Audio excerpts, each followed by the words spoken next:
I don't want my daughters taking care of me when I get older. The other thing is I like the way I look on the outside, and I don't want to be a crazy old lady who thinks I look good standing in the drugstore to get my dementia medicine with a poopy diaper and no one told Yeah, me, totally. right? Welcome to the show where we help you make smart nutrition simple. If you want proven nutrition strategies to help you build a better body and create the energy to show up for your family without overly restrictive and unrealistic dieting, then you're in the right place. Make sure to subscribe and enjoy this episode. Welcome to another episode of the Smart Nutrition Made Simple show. I'm your host, as always, Ben Brown, owner and head coach here at Body Systems, a virtual health and fitness coaching company that helps you change your belief system around what it means to be healthy, because we believe that your health determines your freedom. And today on the show, I'm excited to introduce you to my friend Adrienne Smith.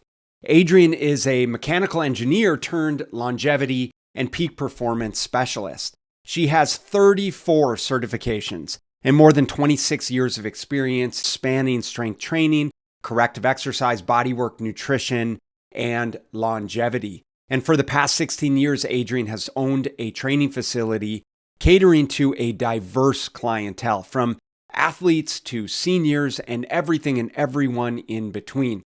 Now, in today's conversation, we chop it up about our mutual connection with Strength Sensei Charles Poliquin, a major mentor of mine and, of course, hers, and the pivotal role that he played in both of our lives. We unpack Adrienne's journey from mechanical engineer to prominent figure in the strength and fitness community, and how a childhood accident inadvertently changed the trajectory of her life and her career. We also spend a chunk of time talking about longevity and how Adrienne wants to die sexy, which to her means living as long and healthy of a life as possible and ultimately passing away looking jacked. I think that's a reasonable goal for all of us. More specifically, we talk about new research on peptides and bioregulators in reversing the age of your DNA, the massive role that the gut plays in everything from how you absorb nutrients and hormone production to your brain function and skin appearance. And we talk about gluten and whether or not you should be eating it. Finally, Adrienne provides practical tips you can implement right now to empower you on your unique path towards health and ultimately vitality. And so without further ado, here's my conversation with Adrienne Smith. Adrienne Smith, welcome to the Smart Nutrition Made Simple show. How are you? I am great, Ben. How are you? Thank you for the invite. Thanks for coming on. I'm happy to chop it up, excited to chop it up. We've been in this kind of similar network for years and years, and I know we're acquaintances via Charles Poliquin, who's been a huge mentor of mine, and I know yours as well. But we've never really had the opportunity to get to know each other very much. And so this is like, listen, this is one of my favorite things about having a podcast is gives me a really easy barrier to entry opportunity to just have conversations with great people like you. So welcome. Thanks for coming and happy to have you here. Thank you so much. Yes, the Charles Poliquin patch. I Right. love that. There's 7 degrees. oh my goodness. And you know what? If it wasn't for Coach, I don't think I would go be down all the different avenues that I've been down with the human body, because he was an array of information. And I think people knew him as a strength coach, but there was so much more to him. So I got to little dribbits he would give you, little nuggets, and then I would just keep researching and researching and researching, and it was just fantastic.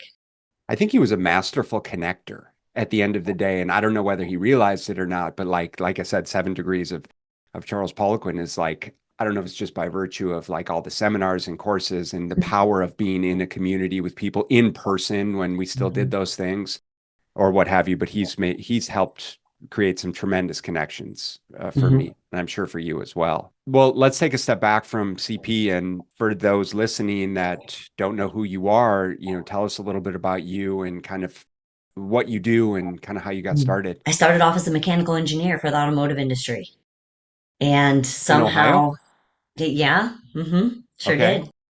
And the interesting thing is, I was, this is 20 some years ago, 26 years ago, one of the only females doing it, very young. It was a man's industry. So I kind of got a little fed up with that, you I know. imagine it's still a man's industry. Not as much. There's a lot more women doing it, and the laws have changed, so there's a lot of things that can't be done and said. Okay, fair. But like I said, at the time, I was the only one doing it, and lo and behold, I end up in the strength community of, again, a man's industry. But this one I love enough, Ben, that I'm digging my heels, and I'm staying. So my path started with I was in a gym. I'm a small girl. I wanted to be bigger. Body fat wasn't it, so I wanted muscle. Started training, injured my back. How Long old were story. you when you started training? Actually, I wasn't, I was about 22 when I started training. Was this post college? Were you in the engineering space at the time? I was in the engineering space at the time. Yeah. So it was the guys in the tool room because when I was an engineer, I did everything from programming the CNC machines to design work to buying the steel to buying the tools. Like it was crazy. So I did a lot of stuff there. So we were just going to the gym and man, I'll tell you, I hit that gym and it was like the clouds parted and I was like, I'm home. Yeah, So it was cool. And what was kind of cool with working with the guys is naturally I'm strong, but I never would have known that, I don't think, if I would have trained with women, right? right. No offense, but especially back then it was Well, like, especially 20 years ago or whatever. yeah, it was like 5 pounds, do some band work, jazzercise class. I Yeah. mean, that was so not my personality, as you can tell. Um, so I was lucky enough to work out with them, and I don't know, it kind of evolved, and depending on how deep you want to go, this literally is my life path. Like it's exactly what I'm supposed to be doing. So it's crazy how you accidentally stumble into it, get Yeah. pushed into it, however you want to look at it, you know? Um, so I was hit by a car when I was 6 and I had scoliosis and didn't know it. I was never diagnosed with it. It was crazy. I was an inch and a half higher on the right side. The scoliosis developed from the muscle imbalances that From the were a product. structural, the Yeah. impact itself, you get into the fascial lines, you get Yeah. into the musculature, Got you it. get into the protecting that I did at 6 years old, right? Yeah. Sure. So I was doing a Romanian deadlift. I had 185 pounds on there at like 97 pounds. I'm doing this and I'm like, all right, I should probably stop at 13, but I had to get to 15. You know how it is. Come on, we can't put the bar Right. down. 15 at So what did you say? 185 pounds. 185?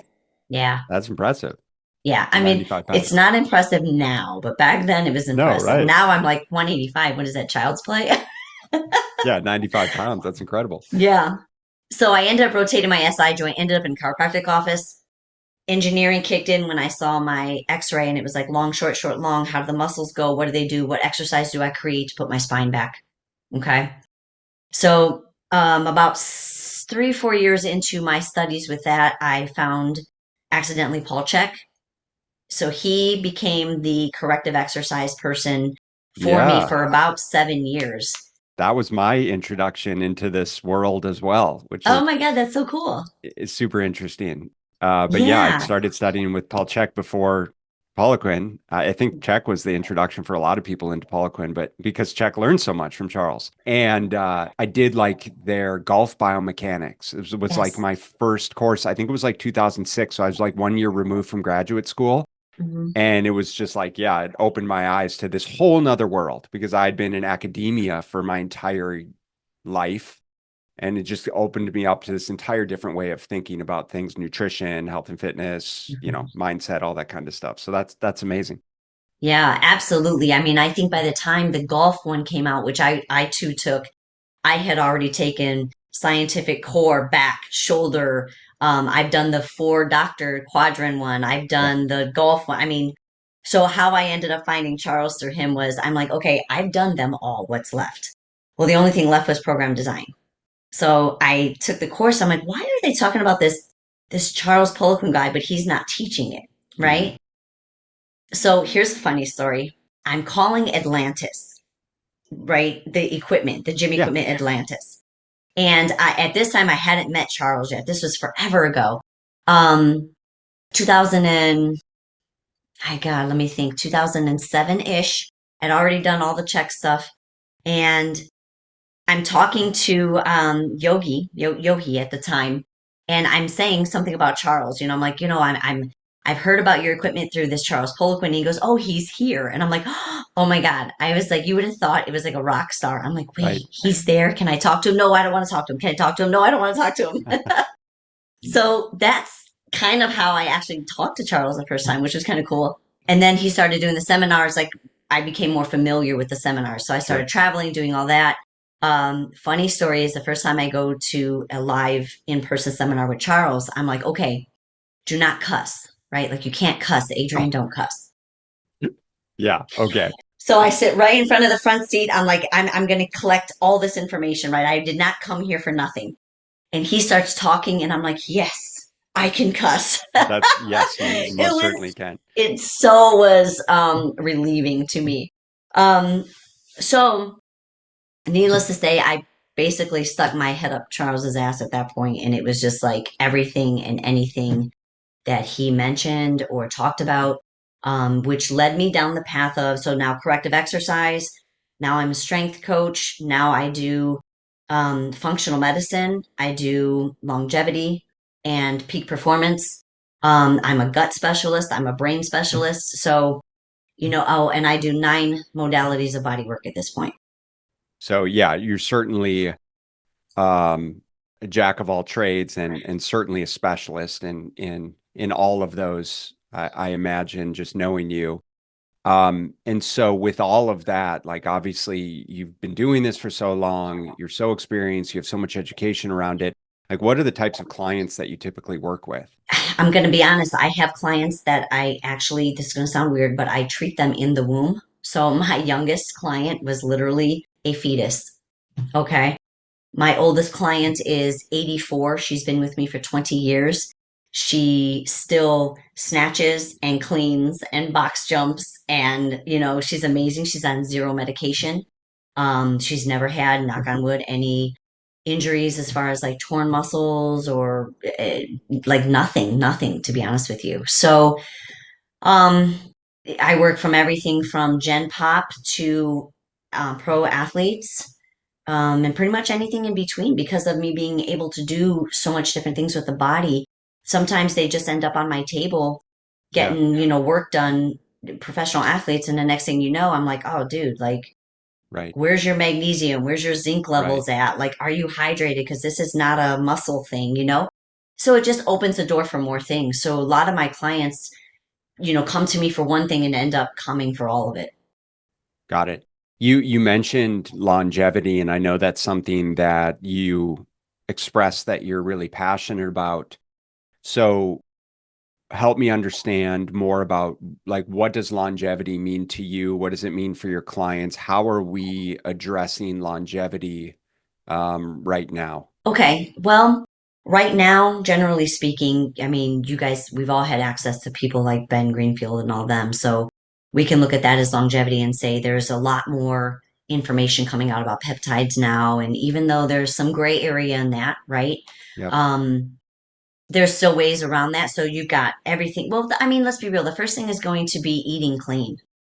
I'm sorry, this whole calorie in, calorie out, to me, it's eating clean. Just so we're clear, because and I'm with you on this whole spectrum, and excited to talk about it. But just so like we're setting the stage, when we talk about longevity, my thought process is lending itself to like how do we live the longest, most healthy, most quality of life possible, Mhm. right? And I think that probably for our listeners, certainly for me and you, like this has been a really big mindset shift for me over the last several years, especially after turning 40. I'm 44 now, but I'll be honest in saying I just think a lot has changed in terms of my perspective. Yeah. I think there was a lot more aesthetic aspirations pre 40. Now it really becomes a lot more, how do I just live my best life? How do I continue to show up in the best way possible? I genuinely want to be able to live a long and healthy life and be happy and active, for my family and for my community. And so when I think of longevity, that's kind of what I'm thinking too. Is that Mhm. kind of what we're discussing? That's exactly it. My whole career has been based on health. Yeah. Okay. To me, if you are healthy inside, you look good naked. Okay. I'm older than you. I've been down all kinds of paths. I lift really heavy. You've seen me train. I've had no injuries, knock on wood, even with the scoliosis, fixing that. So to me, I always say this. I mean, I'll tell you a little bit of my story. I raised two children by myself. Okay, completely by myself. I was 17 years old when I had my first child. So for me, there was no mom, dad, aunt, uncle, brother, cousin, father, nobody to rely on. It was me. So I didn't have time to be sick. Mm, Okay, because I had to go to work because I needed to provide for my family. I didn't have time for my children to be sick because there was no babysitter. We had to go to school. We had to go to daycare. Okay. right. So it started instinctually almost for me at a very young age with this is where I want to be. Now I look at it like this, and you have children, so you'll maybe appreciate this. I don't want my daughters taking care of me when I get older. Totally. Okay. The other thing is, I like the way I look on the outside. And I don't want to be a crazy old lady who thinks I look good standing in the drugstore to get my dementia medicine with a poopy diaper and no one told Yeah, me, totally. right? So, my podcast is called Die Sexy, and that's what I think about. Like I tease and say, listen, when I die, I want to be what is the autopsy from the backside so that you can put me in my casket in my posing bikini suit looking jacked in my coffin, okay? And I also don't want to die or get closer to death and be sick. Okay? I don't want to not know my children. I don't want to not know my loved one. Yeah, I don't want to, I always say I will give up my body for my brain. And I think if you take care of your brain, you take care of your gut, you take care of everything else, your body's going to look good on the outside. So longevity to me is health. Longevity to me is I want to either listen, there's two ways I want to die. I either want to cut my grass and sit down and not wake up, or yeah. I want to have the best orgasm of my life, roll over and not wake up. Like, let's be real. Okay. Touche. Right? But you can't do that if you've got like bags attached to you and you've got heart issues and you don't know who you are and what's happening. Like so to me, that's longevity. It's being as healthy for as long as possible, fighting off as many diseases as I can so that I can choose the way I want to go out. 100%. No, I love that. And, I hear that a lot more. Again, like the perspective shift for me. I mean, I hear it more and more day to day with our clientele, especially kind of the 40 plus population, of coming to that realization because we have aging parents.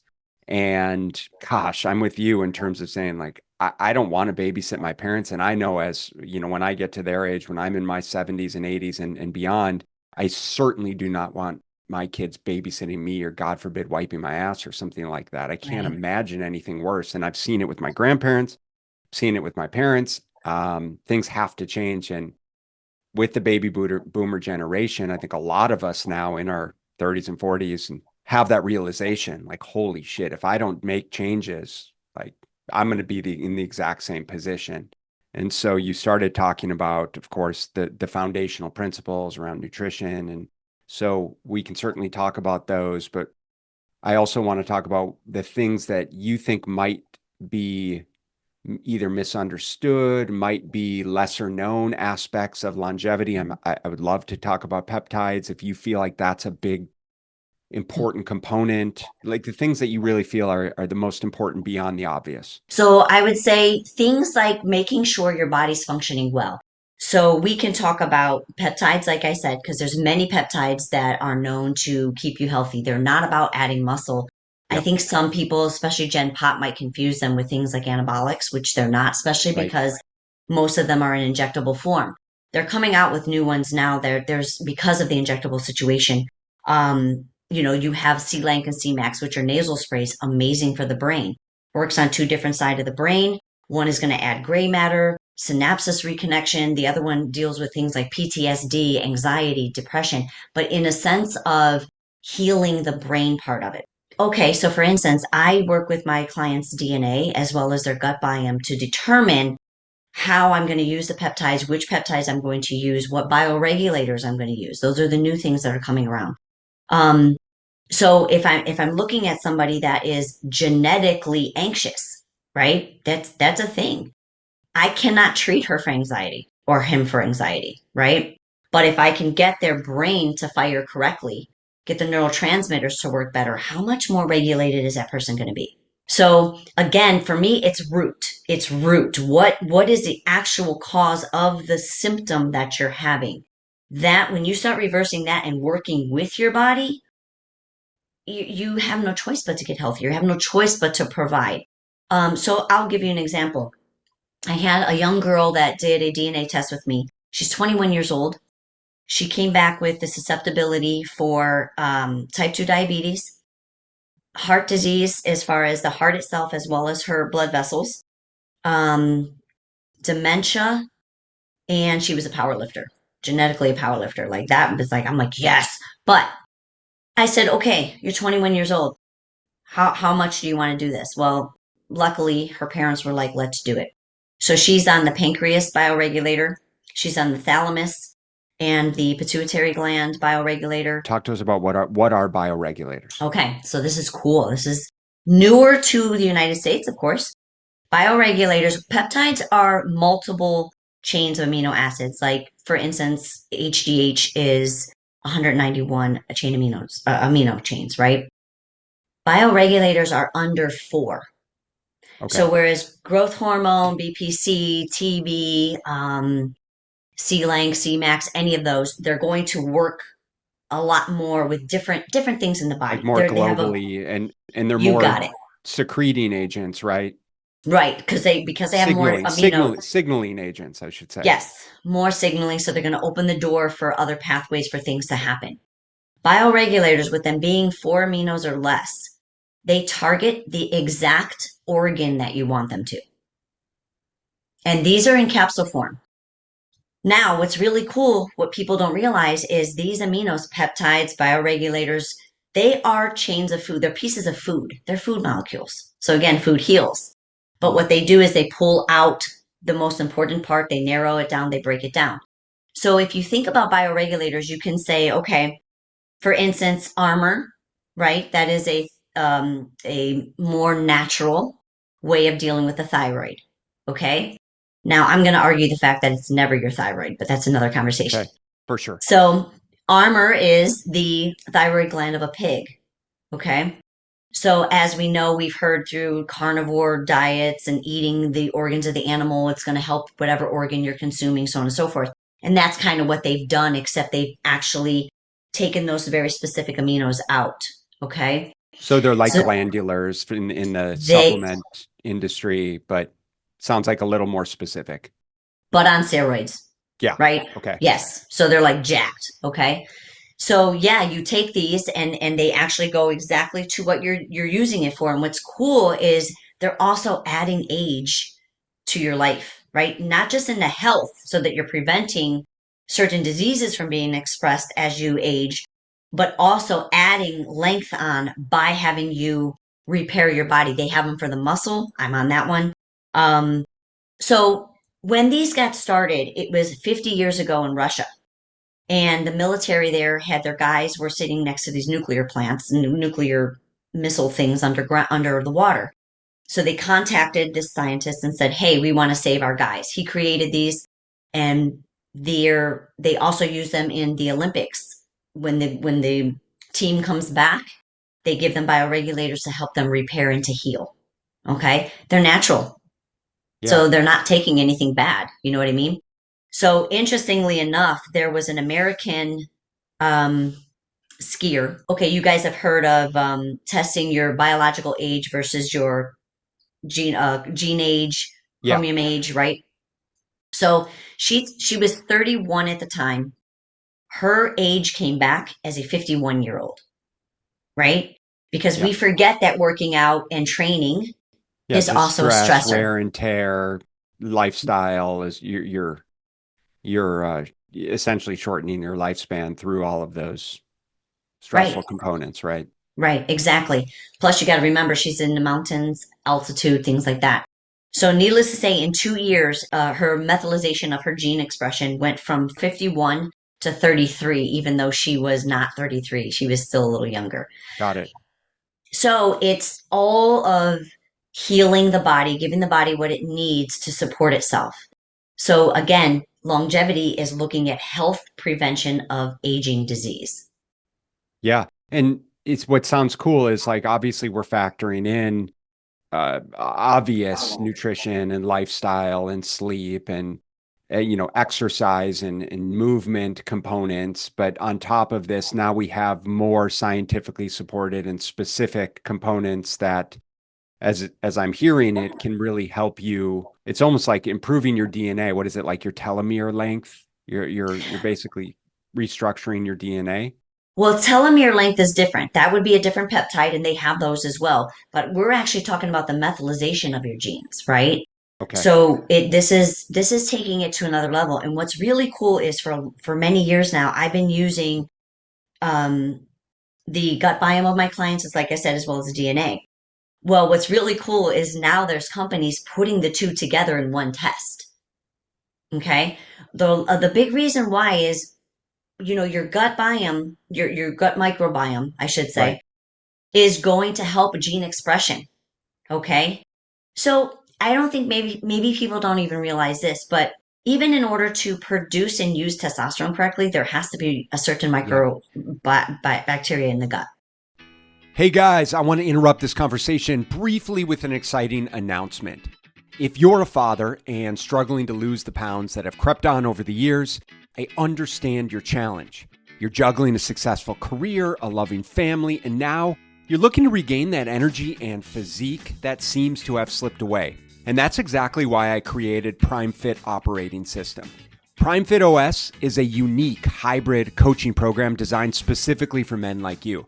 Now, you guys know me, we're not about quick fixes or impossible routines. Instead, we focus on real sustainable change through personalized nutrition and science-driven strength training, all wrapped up in a supportive community with expert guidance directly from me and my 20 years of experience working with men just like you. Imagine mastering your nutrition without restrictive dieting, getting stronger and leaner, and boosting your overall energy, all without overwhelming your already busy schedule.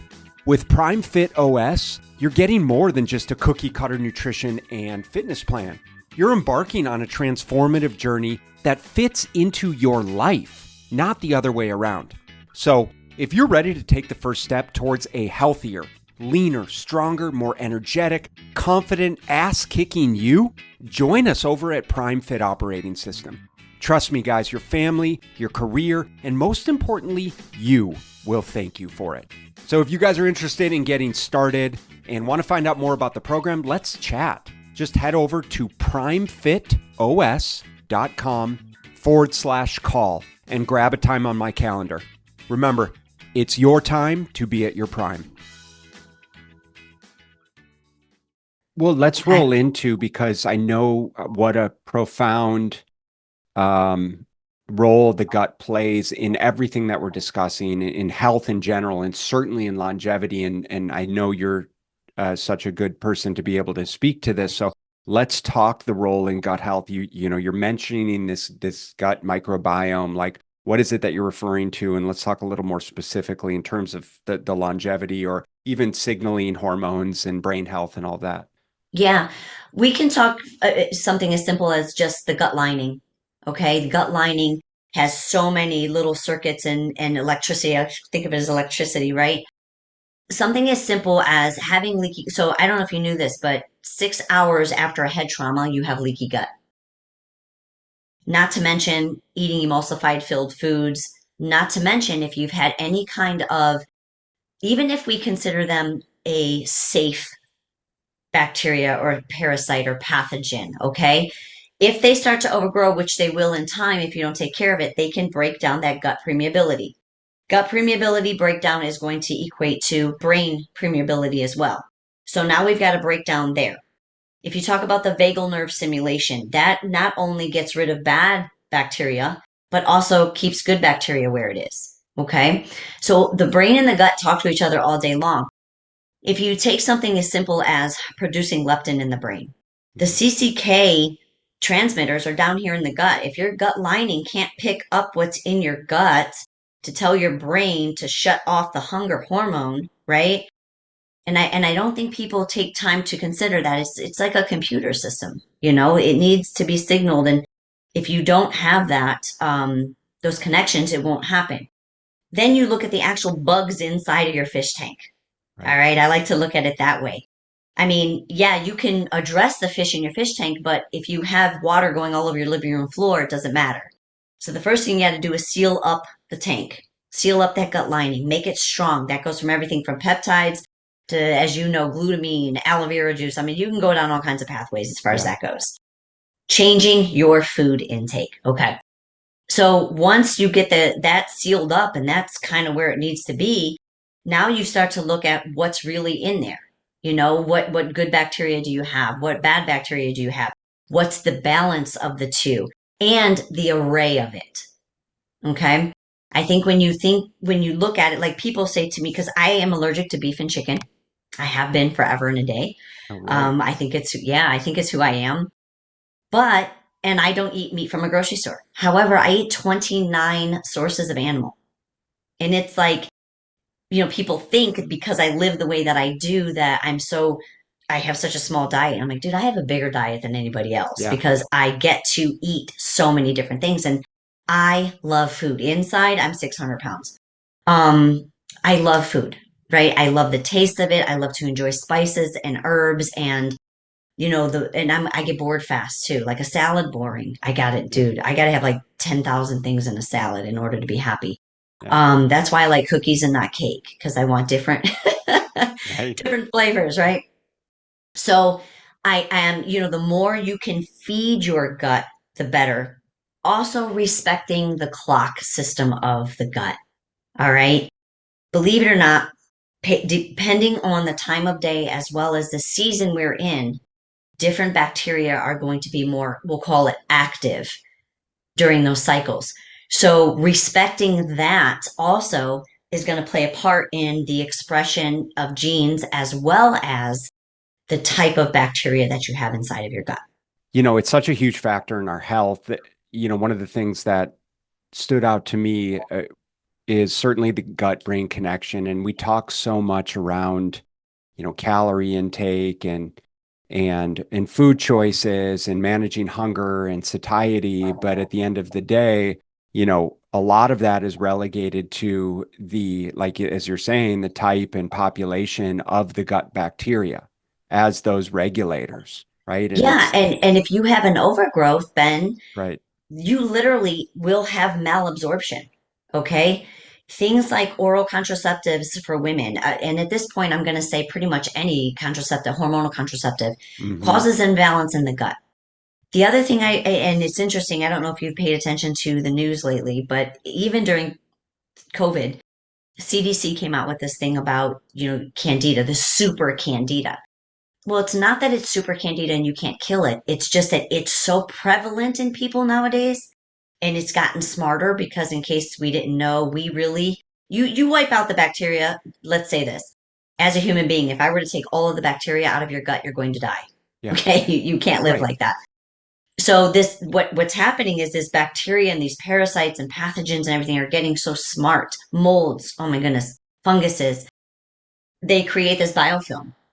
So what happens is this biofilm is there and it's like this plastic coating and you're like trying to get to it and it's like, dude, you can't get to me, you know? Hmm.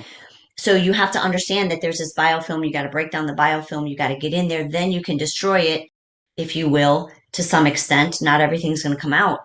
But if you have these overgrowths, I mean, there's a bacteria in your mouth you can have that's an overgrowth that actually causes your gut to malabsorb carbohydrates, for instance. I mean, that's a big thing. I don't care if you have other ones that'll stop you from breaking down fat. You'll have other ones that will stop you from absorbing protein if they're in there. And I'm not talking about being deficient. I'm talking about having an overgrowth of Hmm. what they call communal, right? Which means it doesn't hurt the human body if it's in there, but if it becomes overgrown because you're missing a family of lactobacillus, you're missing a family of bifidobacteria, then all of a sudden it's this imbalance and you're not even absorbing the food properly. So, I mean, you can go really deep with this stuff. Obviously. Yeah, I mean, it's Obviously, and so it's such cool. good information and frankly, I think, you know, it's so relevant, but I don't want it to be too overwhelming Sure. for our audience. And so I think because we touched on peptides, we touched on bioregulators, and there's obviously a place for those with respect to longevity. We obviously need to above and beyond. I think it's fair to say above and beyond everything else is is we need to focus on gut health, especially for longevity, but right, anything. Because if our gut's not functioning, our brain's not functioning, and we're certainly not going to live a long time, nor are we going to look good or feel good, frankly. And Yeah. so I guess just some applicable action steps, and doesn't certainly need to be too watered down, but what do you see on a daily basis that you think, you mentioned the birth control for women as being a major obstacle. What do you see as being the biggest, I don't know, the biggest things that, make the difference that is people can implement right away to help them at least start to improve, if not identify with their gut health? Yeah, that's crazy because I don't, unfortunately, I think people nowadays don't even know they feel bad, Yeah. right? So we got to make them feel good first. And you don't want to guess, and that's one thing that I get livid about is I went to the store and I bought this probiotic and I'm taking Hmm. this probiotic and it's helping me, but I don't know. And so many people are jumping on the gut health bandwagon and they're giving people or recommending probiotics and things like that. For the last couple of years, and I used to say this forever ago, so again, something I'm glad that's coming along is gut print. They call it gut print.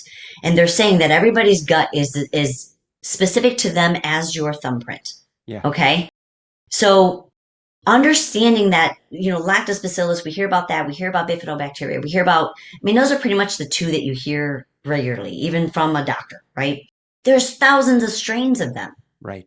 and getting very specific. So now they're literally pulling them to you. So if you're talking about a person that says, I don't really feel good, listen, going to the bathroom regularly is a thing. You should not have loose stool, nor should you be constipated on and off, not good. Brain fog, IBD, IBS. Yes, those are symptoms of, could even be a parasite. I actually did a post on that today. Um, so if you have anything that you don't wake up in the morning, joint pain, muscle pain, inflammation, Skin irritations. skin irritation. Yeah, eczema is not normal, Right. right? Dry skin in the winter, severely dry skin in the wintertime is not normal. Dandruff is not normal. Toe funguses, jock itch, those are not normal. Okay, I don't care what your doctor says. If any point in time you're just not feeling right, if you really want to know, find a practitioner that's going to take the time to do the proper testing to see what's going on in your gut. And like I said, so many new things are coming out now, in that way, exactly how to treat you. You can even start with something as simple as a food allergy test, okay? Mhm.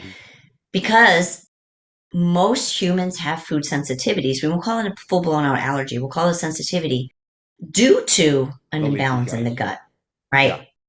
An imbalance, even. Maybe you're not able to break down that food properly because you don't have the good bacteria that you need, or something else is going on. Um, Certain pains in certain areas, like H. pylori, for instance, sits right above the belly button, right? Mhm. Some people complain after a while, like, oh, I've got this pain right above my belly button. Go get it checked, you know? Oh, I've got GERD, I've got heartburn. Not, probably not. Go get Probably tested not. for SIBO, go get That's right. tested for SIFO, right? Um, there's another, like the iliacal valve, which is between the belly button and the hip bone. You can kind of look right along I guess the psoas line if you guys want to look and see where that is. But basically between the belly button, I'll go this way, the hip bone and the belly button, right in there where the iliacal valve is. If you press on that and you have pain, that could be SIBO, Yeah. right? Because that means that small intestinal bacteria is so overgrown that it's causing a blockage, which cause inflammation there. What's your go-to, like, number one test for gut health? Comprehensive stool test with parasites. Yeah, that one I like a lot because they don't just look under the microscope, but they put it aside and let it grow for a few days.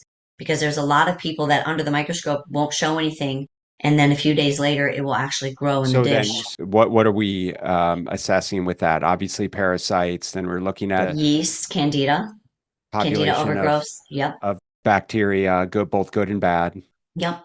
and the ratios, right? Yeah, they'll give you a ratio. There'll be like a good and a bad. I mean, and let's be real. I'm going to be honest with everybody. There is no 1,000%, 100% even way of testing the gut because when you do a stool sample, you're getting what's in the colon. You do a Well, breath even test. Yeah, and even parasites can hide, right? They can dig themselves down into the um, Intestinal wall. intestinal lining, and you need certain things to get them to come out Well, and 100%. that's why I like to give a protocol before I have clients do it, especially if they've been on medication. And the other thing is, I've been doing this a long time. I have great questionnaires, but I call them my spider senses. Dude, I can look at you. I can just ask you what you crave in a day and be like, yep, here's what we got. But I've been Mm, doing this a long time, yeah, right? So for me, it becomes not proving it to myself that I can't treat it, but clients, I like, for me, I mean, as you can tell, I talk a little bit differently. So they're like, you're crazy. no, You're it's good. just You matter of crazy. fact. Yeah. So I like to give them something to see so that they know I'm not crazy, right? But if there's a little bit of a protocol that you can do to kind of start getting the biofilm that I talked about earlier down. So you kind of take their guard down a little bit Yeah, so that sometimes after that point, the client or the person can actually pass some of those parasites. Now, I have a funny story. It's not funny in the end, but it's good now. I had a client on my table. His dad, he was a football player. I was treating I think he had a high ankle sprain at the time. His dad was sitting down and he's like, man, he's talking about this girl and her belly and whatever. And I said, well, it was a friend of his. And I said, well, I can take a look at it if you want. And I can already sense what it is. And he says, well, it's on social media. So I guess she doesn't care if I show you. He turns the phone around. She's got this pregnant belly. And I said, how many concussions has she had? And when was the last time she was out of the country? He's like, how the hell did you know that? I said, well, I mm, don't know anything yet. He goes, she's an MMA fighter and she was just in Aruba. Not to mention she jumps out of airplanes for a living. And I said, okay. I said, she's got a parasite. He's like, there's no, I said, listen, that's a parasite. They had diagnosed her at 31 years old as being premenopause, and that was yeah, her problem. Okay. So we did a stool test. We did a couple other things. It wasn't showing up. And I'm like, I'm telling you, I know it's in there. So I sent her home with curcumin and black pepper at the time. And I said, don't do anything until I tell you what to do. Okay. And I accidentally said 2-to-1 ratio. However, she didn't know what that meant. So she did not wait for me. She went home, got excited. She put half the bag of pepper to the whole bag of curcumin. She took it. It burned her from the inside out for about 4 days, like ouch. skin, eyes, like she was in pain. I'm like, there's nothing you can do but drink water. The good thing that happened out of that is it burned that little fucker right out of her intestinal wall. Parasite showed up. She was able to be treated, right? Uh, So we never want to do that. But I'm just saying to go along with what you said. I mean, there's a lot of pathogens, molds, funguses, parasites that are, how should I say, sensitive to things like um, oregano oil, thyme, yeah, lemon balm. However, you put that on your tongue, they're so smart that they can sense it immediately and they will start to hide.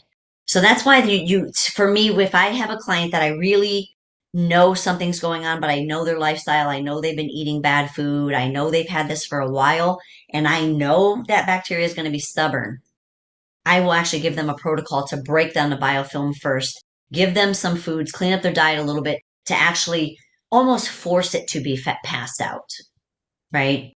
So that when we get that test, something shows up enough to me that I know how to treat it. that's super interesting. I love hearing that, and I'm certainly intrigued. And so question for you, because I've been having a couple conversations around this. So in your experience, how offensive is gluten to the vast majority of people, especially like in the US? I mean, I don't care if you have celiac or not. Gluten is going to eat your gut and wall. It's going to break down the permeability of your gut. I mean, you could talk about the way that the it's expressed in the body and how the antibodies start attacking everything based on that. Even sometimes hyperthyroidism becomes a problem because it doesn't understand the difference between the gluten in your body and your thyroid wall. I mean, that's how Hmm. scary it can be. The other thing is, like I said, gluten means glue. Okay. Its job is to literally break down things as well as stick it together. So what my studies have shown me thus far is that one dose of gluten stays in a healthy gut for 14 to 21 days. If you're not breaking that down fast enough, it's staying in even longer. And most people don't eat gluten once every 14 to No, 21 definitely days, not. right? So the more you're putting it in your body, the more it's sitting there. So for me, I am not celiac, I am not gluten intolerant, but I don't touch it, right? And my daughters don't touch it. Any of my clients don't touch it. Now, what I find interesting is this. My clients that say, well, because you get that argument when you start telling people they shouldn't eat gluten. Well, I'm not celiac. I'm not gluten intolerant. I'm fine. Okay, great. Let's just take it out for a little while and see what Yeah, happens. Well, right. things good start to happen. They put it back in and They within fired up. 15 minutes, they're like, yeah, I never should have done that, you know?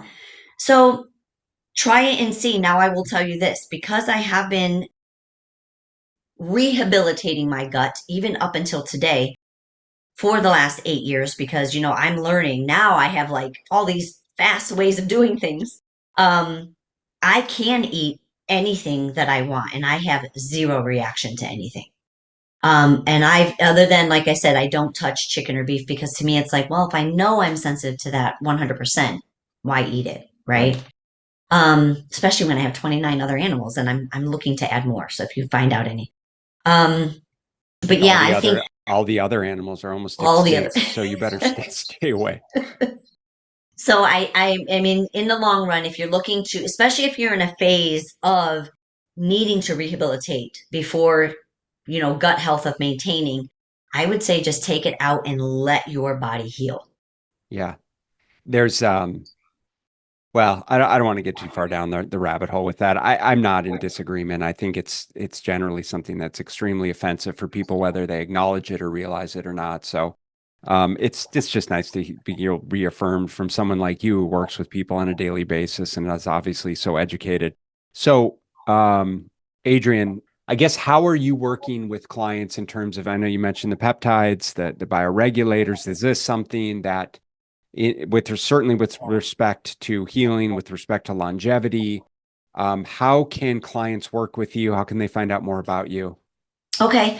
My website, adriennemsmith.com. You can look there. I have a podcast called Die Sexy Podcast. I really try, that's fun for me because like you said, this is where you get to kind Yeah, of go off the walls. And I'm going to let everyone know I'm not sticking to one topic because my brain won't allow me. Neither does the human body. Okay. And that's why I like to be so diverse in what I do because I don't know what's walking through my door. Right. yeah, And if I can't help you, trust me, I will find somebody that can. But I like to at least know that there's a problem that I need to send you to someone else. Right. yeah, So that's a way to do it. You can look me up on Instagram, Adrienne Marie 23. right, But yeah, I mean, I work with everybody all over the world in all kinds of different ways, even if it's corrective body work, even from right. Zoom. It's crazy the things we could do nowadays. Yeah, no, that's amazing. And so for those of you listening, if you're intrigued by what Adrienne's talking about, I'll strongly encourage you to reach out to her, schedule a consult. She obviously is very intuitive. So give her the opportunity just to get to know you a little bit and ask you some questions. And I wouldn't be surprised if she's able to literally root down into some of the issues that are probably plaguing you, to help facilitate the healing process. And Adrienne, what a pleasure to have a conversation, formal conversation. Next time it's in the gym. I want to Hmm. see that 185 plus RDL for 15 reps. Oh man, are you kidding me? We're going for at least 235, 245 these Now we're days, buddy. talking. I better up my game then. Yes, yes, yes. And yeah, cool. So well, thanks again. It's been a pleasure, and we'll have to do this again. Thank you so much, Ben. I'll talk to you soon. Thank you so much for listening, and if you found this content valuable, here are 4 ways I can help you in your nutrition journey for free. 1. Grab a free copy of my Fat Loss Fix Guide at fatlossfixguide.com. 2. Join my free group at smartnutritionmadesimple.com. 3. Subscribe to my YouTube channel at smartnutritionmadesimpletv.com. 4. Leave a 5-star rating and positive review so that we can gain access to more nutrition experts ready to share their knowledge with you and ultimately help more people make smart nutrition simple.